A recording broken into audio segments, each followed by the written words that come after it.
민주당은 현재 당대표 경선을 진행하고 있습니다. 이번 주 토요일이면 새로운 지도부가 구성됩니다. 정치권의 한 인사는 이번 민주당 전당대회 흥행 효과를 임수경 의원이 한 입에 털어넣었다고 말하기도 했습니다.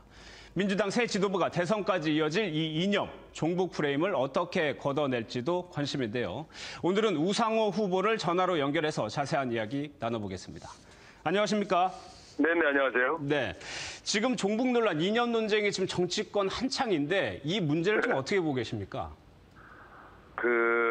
대한민국의 정치권, 특히 민주당 같은 그런 오래된 전통 야당에다가 억지로 종북 딱지를 부신다고 해서 그게 먹힐 리가 없다고 보고요. 네.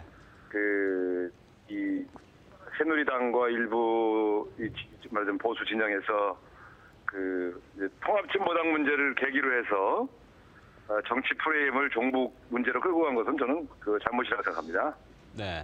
애초에 이 문제가 제기된 것은 통합진보당 내부의 선거 부정 문제 아닙니까? 그렇죠. 그러니까 통합진보당 내 선거 부정 문제가 어느 날 갑자기 종북 문제로 변질되는 것은 전 문제가 있다고 보거든요. 그래서 네.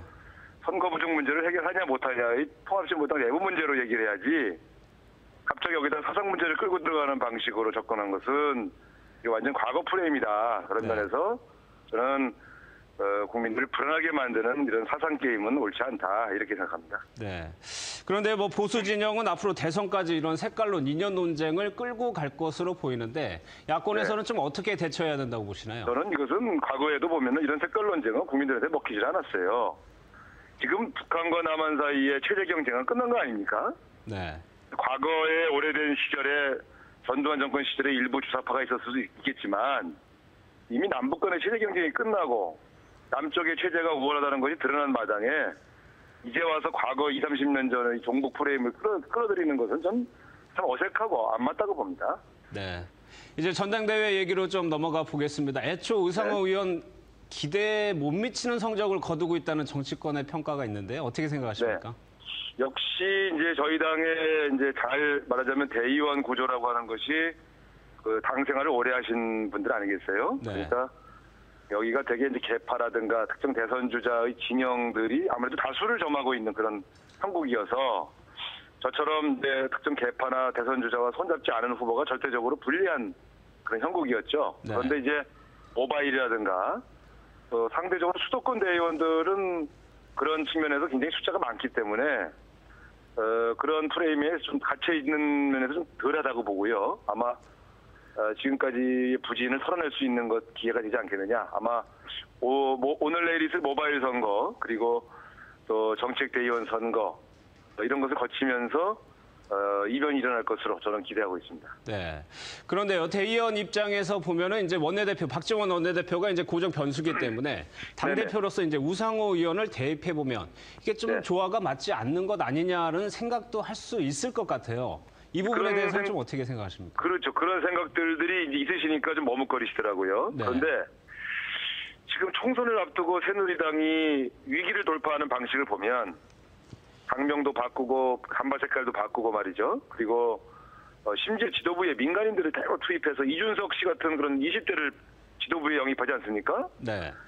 국민들에게 변화하려고 노력한다 이런 모습을 보여주려면 경륜과 안정감 있는 대표로 는 어렵다. 이런 것이 이제 저희들 생각입니다. 그래서 지난 총선 때 우리가 경륜과 안정감 있는 대표가 아니어서 우리가 패배한 게 아니지 않습니까? 그래서 변화와 혁신의 몸부림을 보여주기 위한 상징이 필요한데 그러려면 젊은 대표가 필요한 게 아니냐. 저는 이제 그런 주장을 하고 있고요. 상당수 대의원들이 또 그런 이야기에도 공감을 표시하고 있습니다. 네. 말씀하신 것처럼 이제 오늘부터 모바일 투표가 시작이 되는데 아무래도 모바일 투표는 나이가 그나마 어린 우상호 의원한테 유리할 것이다라는 또 분석도 있어요. 좀 어떤 전략을 가지고 좀 접근하실 계획이십니까? 그렇습니다. 지금 이제 방금 말씀드린 대로 저희 지금 모바일 신청자의 절반 정도가 20, 30대고요. 40대까지 포함하면 한 70%가 지금 모바일 젊은 층입니다. 따라서 이 층이 가장 변화를 원하고 있는 층이기 때문에 대선 승리 또 민주당의 변화와 혁신을 위해서는 이번에는 젊은 사람을 앞장세워야 된다. 이런 주장을 통해서 모바일 투표자들을 좀 공략하고 있습니다. 네. 그런데 또 지금까지 경선 결과를 보면은 문재인 고문도 그렇고 김두관 지사, 손학규 전 대표, 대선 주자들의 입김이 작용하고 있다는 좀 분석이 많습니다. 실제로도 그렇습니까? 근데 이제 어떤 대선 주자는 적극적으로 나서진 않지만 그 대선 주자를 지지하시는 진영이 특정 후보를 이제 말하자면 선택해서 지지한 경우도 있고요. 어떤 대선 주자 같은 경우는 노골적으로 선거운동에 개입해서 일일이 전화를 하거나 누구를 도와줘라 이렇게 부탁하는 경우도 있었습니다. 네. 저는 사실 이게 옳지 않다고 봅니다. 왜냐하면 이번 지도부는 대선 경선을 관리할 그런 중립적인 지도부가 아니겠습니까? 네. 근데 여기에 이제 자기 대리인을 집어넣어서 뭔가 자기에게 유리한 게임을 해보겠다 이런 판단을 하신다면 그건 그 자체로 온당한 모습은 아니다 이렇게 생각하고요. 그래서 네. 제가 중간쯤에 한번 이런 활동을 중단해 주십시오 이렇게 호소한 적이 있거든요. 네. 저는 이번 전당대회가 그렇기 때문에 큰 감동이 없는 게 아니냐 이런 그 걱정을 하고 있습니다. 네. 그런데 어찌됐든 지금까지 상황을 보면은 이해찬, 김한길 두 후보가 양강 구도를 형성하고 있는데요. 뭐 두 분 중에 네. 한 명이 이제 당 대표로 선출될 가능성이 높아 보이는 상황인데 네. 어떻습니까? 좀 당 대표로서 적절하다고 보시나요? 뭐 두 분 다 당대표를 맡을 만한 그런 경륜, 또 식견 뭐 다 갖추고 계시다고 보고요.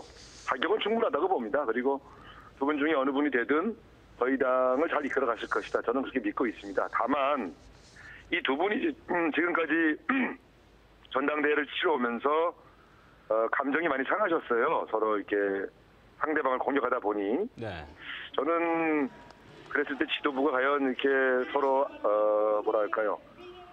화합하면서 갈 수 있겠느냐 하는 걱정을 좀 하고 있고 네. 그 측면에서 어제 제가 오마이뉴스 토론회에서도 두 분이 그 송대관 태진아를 닮았으면 좋겠다. 네. 서로 경쟁하면서도 우정을 잃지 않는 그런 속의 아름다운 경쟁 이게 바로 국민 감동이 있지 않느냐 제가 그렇게 부탁을 드렸는데 네. 두 분 다 웃으시더니 또 싸우시더라고요. 그래서 네. 이건 참 걱정스러운 면이 있습니다. 좀 이번 지도부는 좀 전당대회 거치고 나서 바로 대선 경선을 관리하는 만큼 상당히 서로 밀접하게 서로를 믿고 신뢰하는 관계가 되기를 바랍니다. 네. 그 말씀하신 대로 신뢰관계를 구축해야 되는데 또 문제가 되는 것이 박지원 원내대표가 한국노총 지도부와의 저녁 밥을 먹으면서 이해찬 후보 지지를 요청했다는 얘기가 있는데 이 부분은 좀 어떻게 생각하십니까? 그게 사실이라면 반칙이죠. 지금 전당대회 중립을 지켜야 할 분이 특정 진영에 가서 누구 도와줘라 이런 것은 이제 설사 사적인 자리였다 할지라도 적당해 보이진 않습니다. 네. 그 문제에 대해서는 이제 박지원 대표님께서 해명을 좀 하셔야 되겠죠, 뭐. 네. 예. 그럼 이제 좀 현안 문제 좀 다시 좀 여쭤보겠습니다. 임수경 의원 막말 논란에 대해서 박지원 원내대표가 당 차원의 조치는 없다고 이제 못을 박았는데 네. 당 지도부의 판단 좀 어떻게 적절했다고 보시나요? 저는 뭐 사적인 자리에서 일어난 이제 말하자면 공방인데 그것을 아무리 공인이라 하더라도 사적인 자리에서 오간 개인적 대화를 가지고 당에서 무슨 조처를 취하기는 좀 어려울 것 같고요. 그러나 공인은 사석이라 하더라도 상당히 그 언행에서 신중을 기할 필요가 있기 때문에 상대방에서 상당히 자극적인 언사를 말하자면 자극적인 언사를 했다 하더라도 네. 좀 참았어야 하는 게 아닌가 하는 생각은 듭니다. 그런데 그런 문제로 뭐 당에서 일일이 조치를 한다 그러면은 저는 그것까지는 좀 지나치다게 보고 있습니다. 네. 그리고요, 통합진보당 문제도 좀 여쭤볼게요. 지금 이석기 의원이 오늘 이제 자맹을 하다가 오늘 출근을 했었는데 의원직을 네. 사퇴하지 않겠다고 밝혔습니다. 네. 새누리당에서는 이석기, 김재현 의원을 국회 차원에서 제명해야 된다고 주장하고 있는데 제명 어떻게 해야 된다고 보십니까? 저는 이 문제는 국회에서 제명한 문제가 아니라 통합진보당 안에서 뭐 제명을 하든 사퇴를 하든 해결할 문제라고 봅니다. 아까 말씀드린 대로 이 문제는 사상 문제가 아니고요. 통합진보당 내부의 선거 부정 문제거든요. 네. 그러니까 그래서 사람의 사상을 문제 삼아서 제명한다 그러면 저는 한나라당 안에도 제명해야 할 사상을 가진 사람 많다고 봅니다. 그렇기 네. 때문에 어떻게 한 명 한 명 국회의원의 사상을 다 재서 이 사람은 제명하고 저 사람은 살려주고 이건 무슨 뭐 유신 시대도 아니고 말이죠. 도대체 21세기에 어떻게 이런 이야기들을 그게 아무런 그 껄킴없이 얘기하는지 전 이해할 수가 없어요. 그래서 네. 다시 무슨 메커시즘으로 돌아가서 300명의 국회의원 한 명 사상을 좀 다 어떻게 뭐 체크를 해가지고 자를 사람 안 자를 사람 이런 발상은 저는 참 어이가 없습니다. 그래서 네. 오히려 선거 부정 문제라면 그것은 이제 국회의원의 그 정당성 문제 아니겠습니까? 그래서 저는 이 문제는 빨리 조속히 통합진보당 내에서 진짜 그런 선거 부정이 있었는지, 그 선거 부정이 그 국회의원직을 정상적으로 수행할 수 없을 정도의 부정인지를 밝히고 그거에 따라서 응당한 조치를 취하면 될 문제라고 봅니다. 네. 마지막으로요. 지금 당권, 대권 분리해놓은 당원을 좀 바꿔야 된다는 의견이 있는데 여기에 대해서는 어떻게 생각하십니까? 그렇습니다. 지금 저희 당 이제 시스템으로 보면 현재 있는 대선 후보들만으로는 조금 2% 부족하지 않느냐. 그런 면에서 저는 이제 처음부터 김두관, 김부겸, 박영선 같은 이인영 같은 그런 젊은 지지자들을 대거 참여시켜서 대선 경선의 역동성을 만들어야 한다 이렇게 주장을 해왔습니다. 그러려면 지난번 지도부에 참여했던 분들에게 제한이 걸렸기 때문에 당원을 좀 바꿔줘야 되거든요. 그래서 저는 이번 대선 경선의 역동적인 경선판을 만들려면 그 당원 당규를 좀 고쳐야 된다 이렇게 주장하고 있습니다. 다행히 그 조정식, 김한길, 이해찬 그 세 분의 후보가 동의해 주셔서 네. 이 문제는 조금 구체적으로 논의할 수 있는 가능성이 열린 것 같습니다. 네. 오늘 말씀 잘 들었습니다. 고맙습니다. 네, 감사합니다. 네. 지금